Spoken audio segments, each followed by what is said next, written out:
Míralo ahora mismo en el proyecto Front News. Decenas de drones en el cielo sobre Polonia. La OTAN prepara ataques de respuesta contra el centro de Kiev. Se ha dañado la oficina del primer ministro. Base militar secreta para el lanzamiento de misiles en Bielorrusia y además militares iraníes ya están en Minsk. Y por supuesto, la brillante operación especial del GUR ucraniano. Arden los barcos de los ocupantes cerca de Novorossiysk. Y esto es solo el comienzo. Imágenes ardientes, calientes y en llamas desde el frente. Míralas ahora mismo.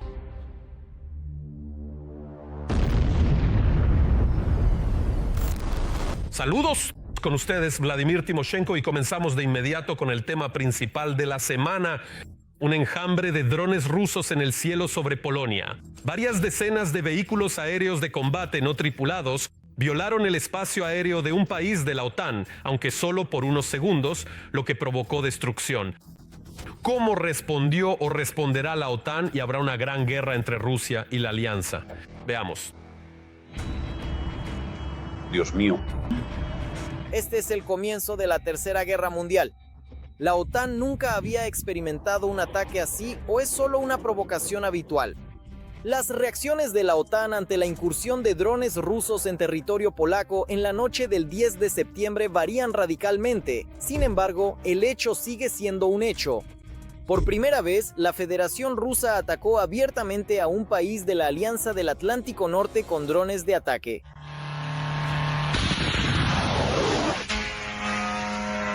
Según el primer ministro de Polonia, Donald Tusk, en total, 19 drones tipo Shahed ingresaron en su territorio.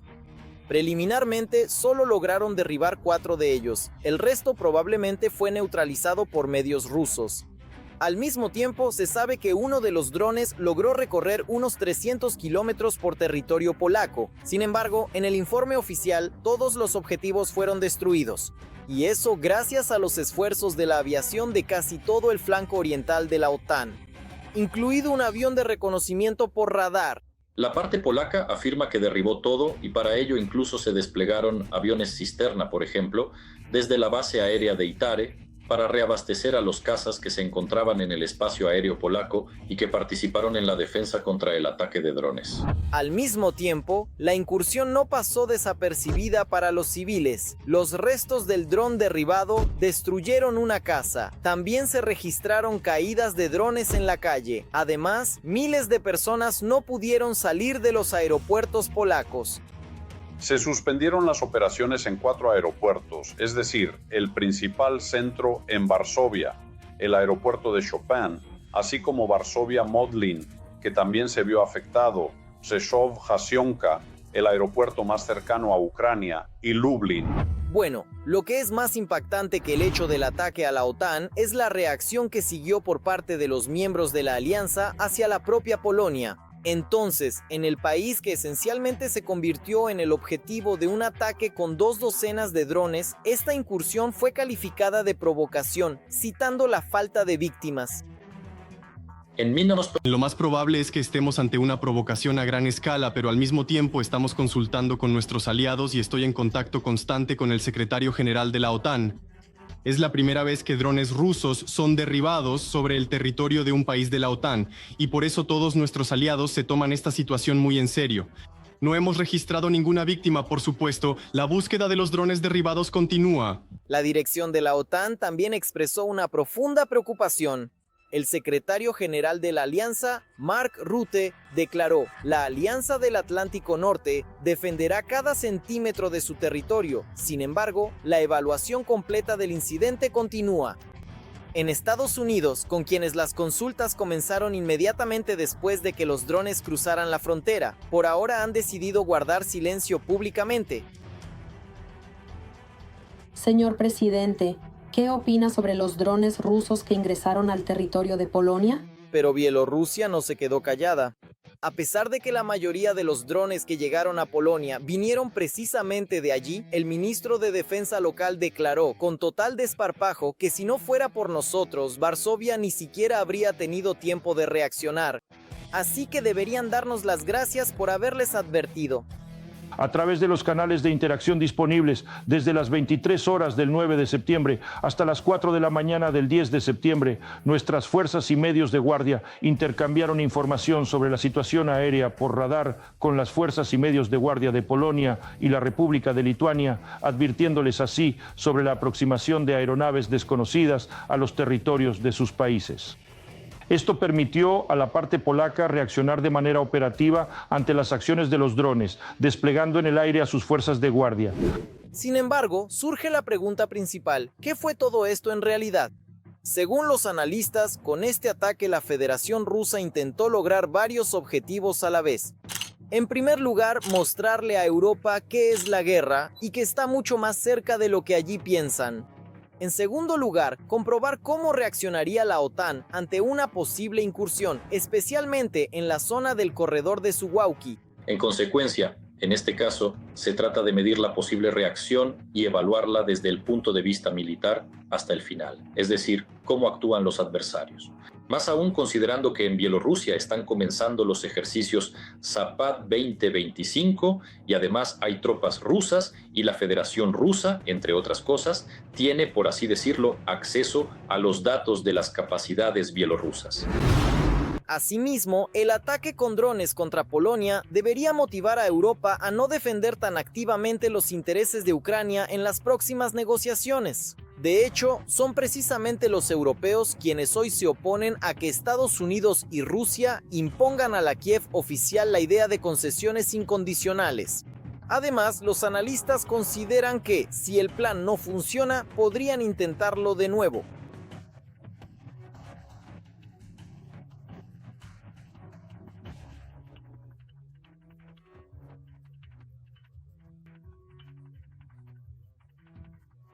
No es casualidad que en realidad en el territorio de la República de Bielorrusia se esté llevando a cabo un conjunto de ejercicios. Sin duda, todos estos preparativos, todas estas maniobras de carácter militar están dirigidas en primer lugar a practicar ciertas acciones que en el futuro estarán orientadas ya sea contra los países bálticos o contra Polonia. Por lo tanto, sin duda, hay una nueva ola de escalada. Parece que en la OTAN también comprenden los riesgos crecientes. Por eso, junto con una retórica bastante tibia, allí decidieron de manera urgente convocar a los reservistas polacos y reforzar la defensa antiaérea en el este del país. La Unión Europea ha declarado que asignó fondos extra para que Polonia compre sistemas de defensa antiaérea terrestre destinados a combatir drones, sistemas de artillería, equipos de guerra electrónica y más. Música positiva.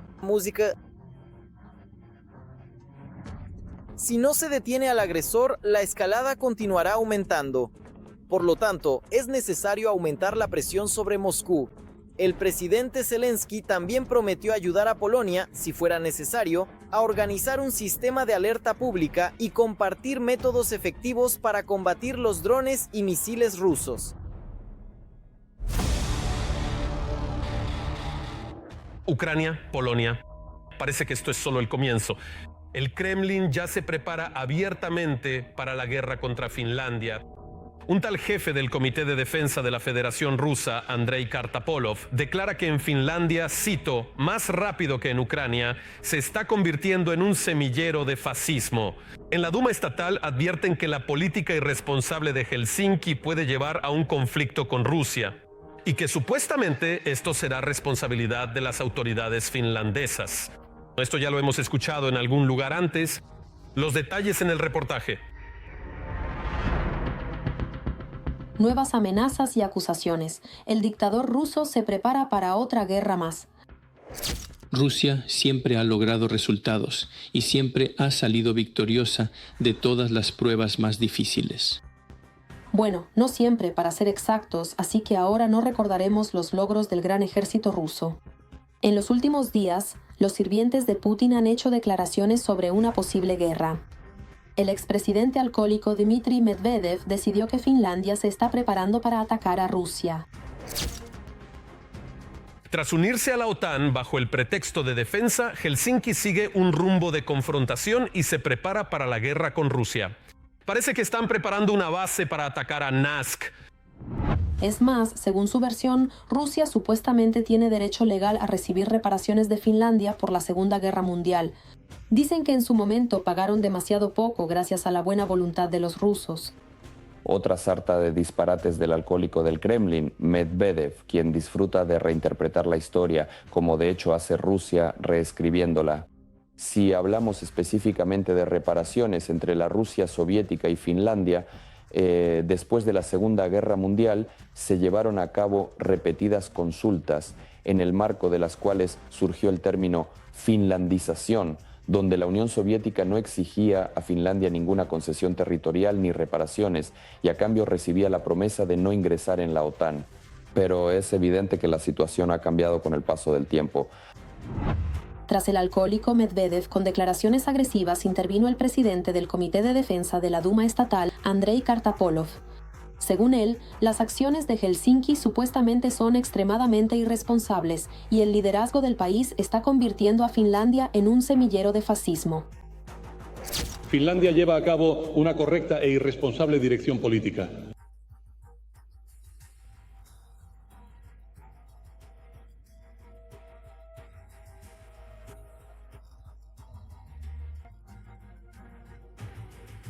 Lamento mucho que este pueblo, que ha pasado por tanto y no merece el destino ni la situación en la que nos encontramos ahora. Además, Kartapolov declaró, o más bien amenazó, que Rusia está lista para defenderse en cualquier momento, ya que tienen todo lo necesario. Anteriormente, Medvedev también habló sobre esto. No podemos ignorar el hecho de que Finlandia en este momento es miembro de la Alianza del Atlántico Norte. Esto determina también el cambio de nuestros enfoques militares respecto a la organización de las fronteras y a la respuesta ante posibles actos hostiles. Si recordamos la frase popular que se le atribuye a Churchill de que los fascistas del futuro se llamarán a sí mismos antifascistas, los rusos subrayan de manera muy clara precisamente la ideología actual del Estado del Búho, corriendo de un lado a otro y acusando a todos de apoyar supuestamente ideas nazis o fascistas.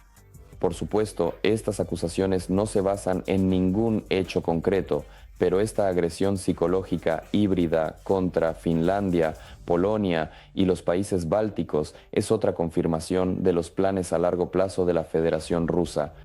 No tienen intención de detenerse en Ucrania y el plan de Putin consiste en gran medida en restaurar la influencia de la Unión Soviética sobre Europa del Este y el noreste de Europa. Estas declaraciones muestran que Moscú está intensificando drásticamente su retórica agresiva contra Finlandia, el nuevo país miembro de la OTAN, y que todas las acusaciones en su contra son una continuación de la conocida táctica del Kremlin de atribuir a sus vecinos intenciones agresivas, justificando así su propia militarización. Si los finlandeses no reaccionan de manera proactiva ante diversos tipos de provocaciones, si los finlandeses dejan pasar a los rusos tanto los ataques híbridos como los ataques informativo-psicológicos, o posiblemente en el futuro, Finlandia se enfrentará hasta casos similares a los que hoy vemos con Polonia, precisamente con la incursión de un gran número de drones, lo que no puede llamarse de otra manera que un plan deliberado. Entonces los rusos intentarán también operaciones físicas concretas en tierra para apoderarse de territorio finlandés. Rusia lleva mucho tiempo incrementando su presencia en la frontera finlandesa. Se están construyendo nuevas tiendas de campaña y refugios para casas a partir de almacenes. De este modo, el Kremlin está preparando gradualmente el terreno para ejercer presión sobre Finlandia. Bueno, ahora pasemos al análisis de la situación operativa en el ardiente sector de Pokrovsk del frente, donde el enemigo continúa con su terror militar. En la dirección de Pokrovsk, las tropas rusas intentaron avanzar 28 veces sobre las posiciones de nuestras fuerzas en las zonas de los asentamientos de Nikanorivka, Mayak, Novoekonomichne, Rodinske, Merolyubivka, Lisivka, Zvereva, Kotlina, Udachna, Muravka, Dakhna, Filia y en dirección al asentamiento de Pokrovsk. Nuestros defensores ya han repelido 24 ataques, los combates continúan. 25 muertos y 18 heridos. Estas son las consecuencias del terrible ataque aéreo ruso contra el pueblo de Yarova, en la región de Donetsk. Los terroristas del Kremlin lanzaron bombas aéreas precisamente en el momento en que se estaba entregando la pensión a la gente. A los 5 heridos más graves los trasladaron a Dnipro. La periodista de TSN, Olga Pavlovska, averiguó en qué estado se encuentran y si hay posibilidades de salvarlos. Acaban de traer a Tatiana de la sala de operaciones a la unidad de cuidados intensivos. Tiene múltiples heridas en todo el cuerpo, pero el fragmento más peligroso que le atravesó el cuello, los médicos acaban de lograr extraerlo. De la operación, la arteria vertebral es muy importante para nuestro organismo, ya que irriga las partes posteriores del cerebro y órganos vitales. Polina, de 68 años, pide que no muestren su rostro. Ya se había marchado de Yarova en verano, alejándose del frente, pero regresó para cobrar su pensión y fue alcanzada por el ataque. Vine por la pensión. Aún no había tenido tiempo de que la transfirieran a la tarjeta. Pensé que ya la retiraría, porque ya había llegado aquí. Apenas vine a cobrar el dinero y ya había muertos tirados. Estas son las consecuencias del impacto. Aquí había muchísima gente, muchísima sangre, muchísimos restos de ropa. Estos son los primeros minutos después del impacto. Decenas de muertos, decenas de heridos, prácticamente todas personas mayores que estaban en la fila para cobrar la pensión. En estado más grave está Vasily, de 71 años, lo llevaron en coma a Dnipro. El estado es muy grave, casi crítico, le faltan partes del intestino, no tiene ombligo, se lo arrancó y tiene heridas en las piernas. Simplemente regaba las flores en la plaza, cuenta Elena, trabajadora de servicios comunales, que vio cómo la gente se reunía para recibir la pensión y recobró el sentido ya ensangrentada y con fracturas tras una fuerte explosión.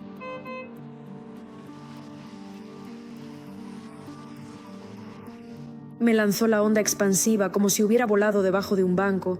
Pensé que me había destrozado por completo. Pánico, todos corren, la gente grita. A alguien le arrancó la pierna, todo es terrible. Así.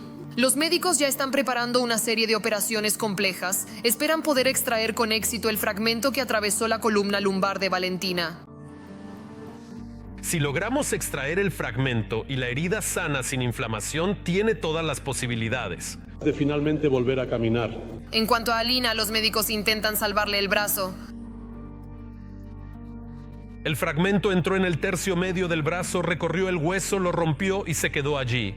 Siempre hay posibilidades, pero en pacientes mayores, lamentablemente, estas disminuyen. Es parte de la fisiología y de la fragilidad ósea. El estado de estos 5 heridos sigue siendo grave, mientras que los otros 13 afectados del pueblo de Yarovaya están recibiendo ayuda actualmente en la región de Donetsk.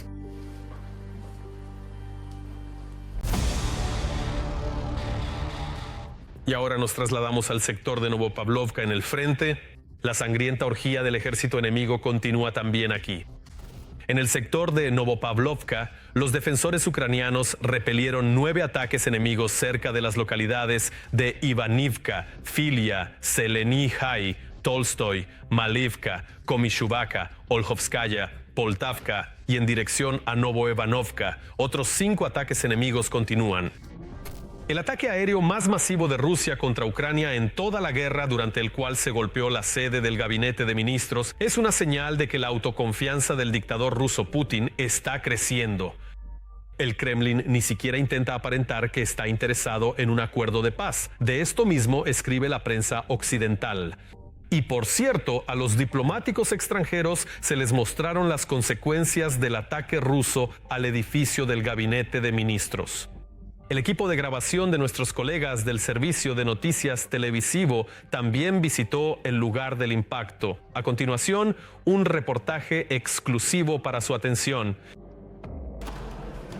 Con cascos de color verde fosforescente, los periodistas son guiados por los pasillos semioscuros del gobierno. En el ala derecha del edificio gubernamental, en los pisos superiores, se encuentran las oficinas de los ministros de Finanzas y Economía. Ahora están sin electricidad, en los pasillos hay agua y un fuerte olor a quemado. Estos son el 9º y 10º piso del edificio gubernamental, o más bien lo que queda de ellos. Aquí impactó un misil ruso desde Kander y de algún modo milagroso la ojiva no detonó. Si el proyectil hubiera explotado, gran parte del edificio gubernamental se habría convertido en ruinas. En el lugar donde se extinguió el incendio, los artificieros todavía encuentran restos del misil ruso. Estas son pruebas materiales de otro crimen cometido por los rusos. Por el momento, los rescatistas continúan retirando los escombros y reforzando los elementos estructurales dañados. Aún hay muchas estructuras inestables. Todo esto debe desmontarse y crearse condiciones seguras para que entren los constructores civiles, reparadores e inspectores, quienes luego decidirán qué hacer. El 7 de septiembre, a las 6 de la mañana, durante un ataque aéreo masivo, un misil balístico impactó en el edificio del gabinete. El tanque de combustible con propelente del misil explotó y comenzó un fuerte incendio. La onda expansiva y el fuego destruyeron parcialmente la fachada, el techo, el suelo, los entrepisos y las paredes divisorias. Varias decenas de oficinas quedaron sin ventanas ni puertas. Durante 2 horas, los rescatistas intentaron sofocar el fuego.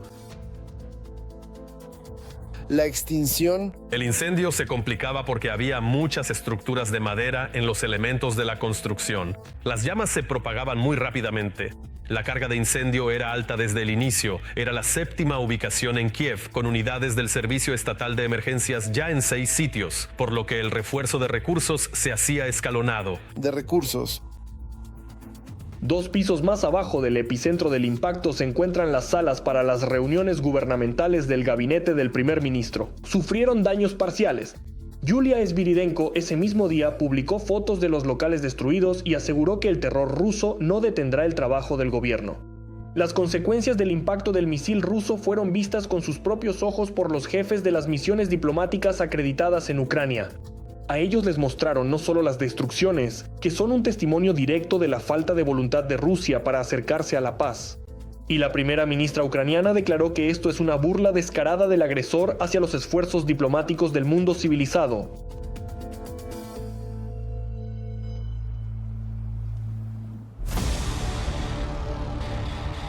Y ahora mismo, el análisis de la situación operativa en las direcciones de Kramatorsk y Toretsk. El mundo ruso sigue destruyendo, matando y mutilando también aquí. En la dirección de Kramatorsk, nuestros defensores repelieron un ataque de los ocupantes. El enemigo llevó a cabo acciones ofensivas intentando avanzar en la zona de Stupochki. Las fuerzas de defensa también detuvieron el ataque enemigo en la dirección de Toretsk.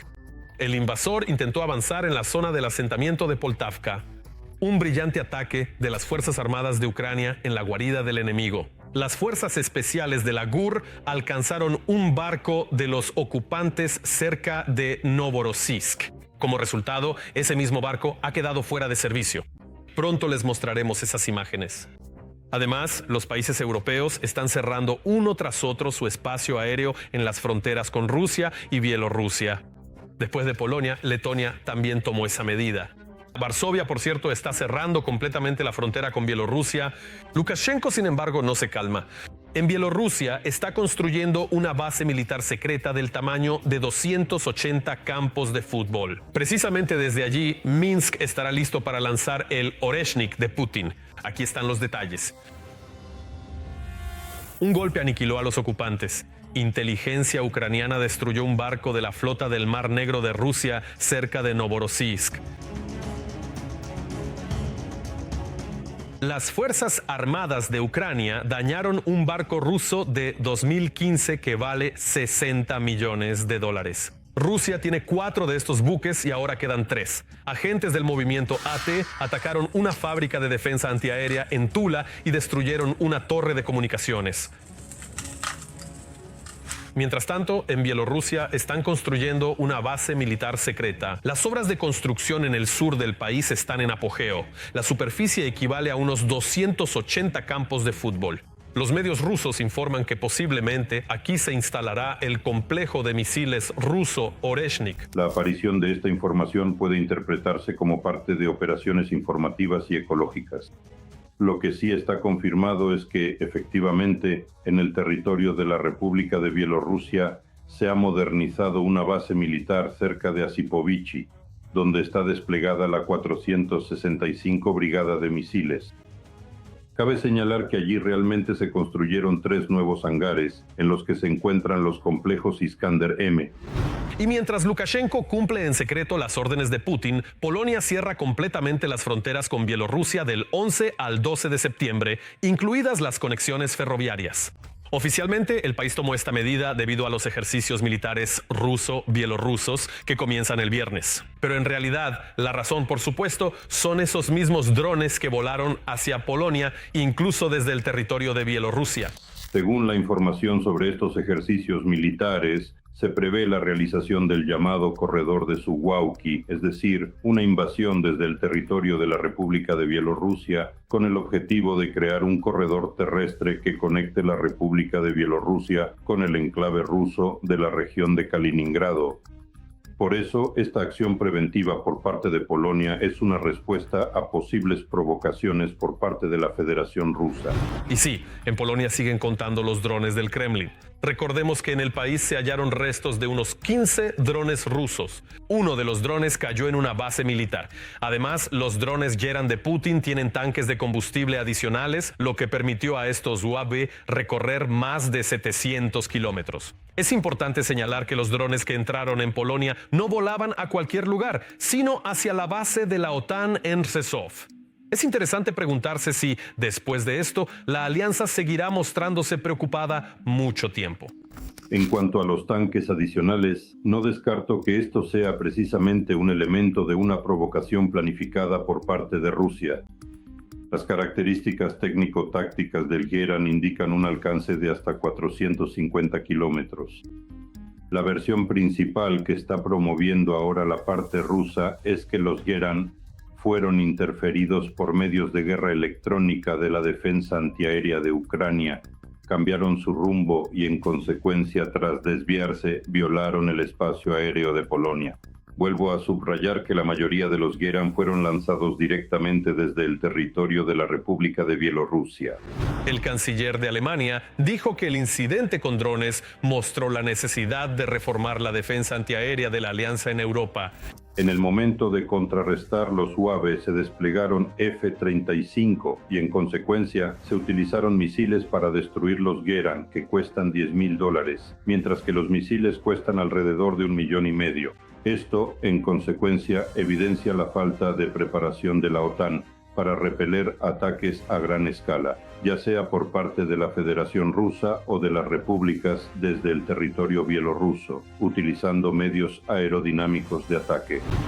Mientras tanto, Rusia continúa utilizando el territorio de Crimea para su logística militar. Desde el inicio de la invasión a Ucrania, Rusia ha movido tropas al sur, a Jersón y Zaporilla, usando el puente de Kerch. La Federación Rusa entiende perfectamente la importancia clave de Crimea. Esto, en consecuencia, es infraestructura de bases militares y además sirve como plataforma para ejercer una mayor presión sobre la Ucrania continental. Por eso, la principal tarea de la Federación Rusa es mantener la península precisamente por medios militares.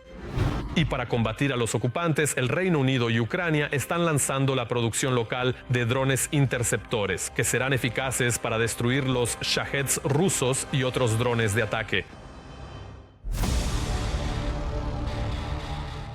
Y ahora nos trasladamos a la dirección de Kupiansk y Limán en el frente.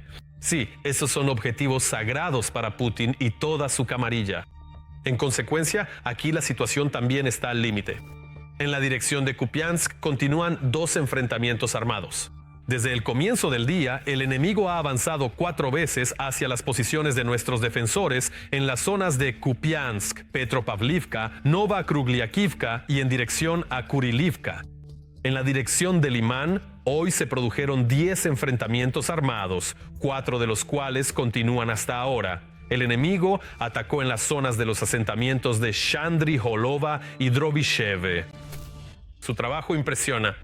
Robots al servicio de las fuerzas de Ucrania ayudan a salvar la vida de los defensores ucranianos, teniendo acceso a lugares donde una persona no puede pasar.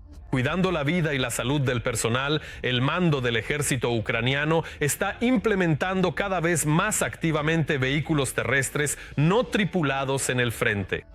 Los ocupantes rusos solo pueden soñar con algo así, porque nadie se preocupa por sus vidas. Vamos a analizar este tema con más detalle. De combate, logísticos, de evacuación, de suministro, de reconocimiento. Este no es el listado completo de tipos de complejos robóticos terrestres, o NRT. En el cuarto año de la guerra es difícil imaginar cómo, sin estas máquinas, Ucrania logra resistir con éxito a Rusia. Antes, los NRT eran ineficaces, pero ahora realmente salvan la vida de los soldados ucranianos.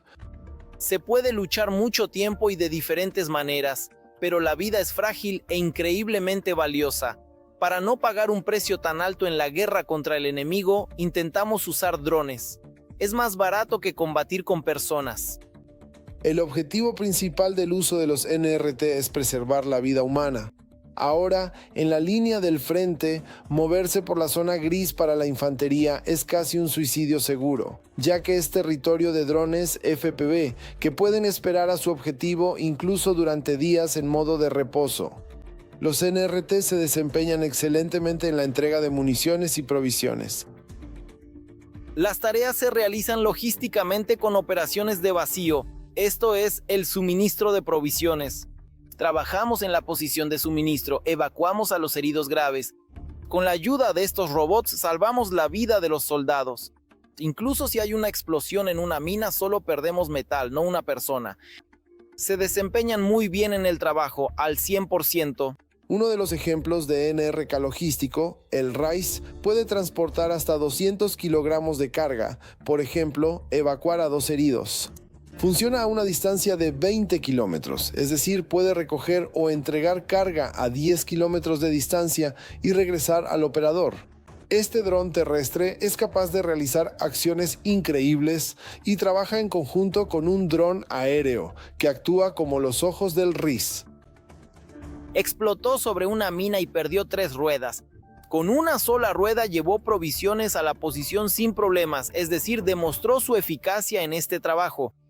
Actualmente, el 47% de todas las misiones de NRK corresponden a tareas logísticas y de evacuación. El 25% se destina a tareas de ingeniería y desminado, aproximadamente el 12% a misiones de combate y el resto a misiones especiales. RIS, Targan, Termit, esta no es ni de lejos la lista completa de NRK que se utilizan en el frente. Actualmente, Ucrania cuenta con muchos especialistas en este sector y es uno de los principales fabricantes de NRK en el mundo, ya que los NRK se prueban inmediatamente en el campo de batalla y se corrigen todos los defectos. La rapidez y la inventiva de los ingenieros ucranianos son impresionantes. Muchos equipos se adaptan rápidamente a las necesidades del frente. Algunas soluciones aún se encuentran en etapas tempranas, pero otras ya demuestran un potencial significativo para integrarse en arquitecturas más complejas. Ucrania ya se ha consolidado como un actor clave en la robótica de combate. Nikita Makushin, director de Milrem Robotics. Solo en el primer trimestre de 2025, la Agencia de Defensa en Adquisiciones compró más de 8,000 robots. En total, para este año el Estado planea encargar 15,000 NRK, lo que es 15 veces más que el año pasado. La reducción de bajas entre el personal y el cumplimiento de misiones de combate son tareas que los NRK ucranianos realizan de manera excelente. Eso es todo por hoy, pero muy pronto en el programa Front News habrá nuevos materiales únicos de nuestros periodistas y de los puntos más calientes de la guerra obtenidos para que ustedes conozcan la verdad. Con ustedes estuvo Vladimir Timoshenko. Cuídense a ustedes mismos y a sus seres queridos.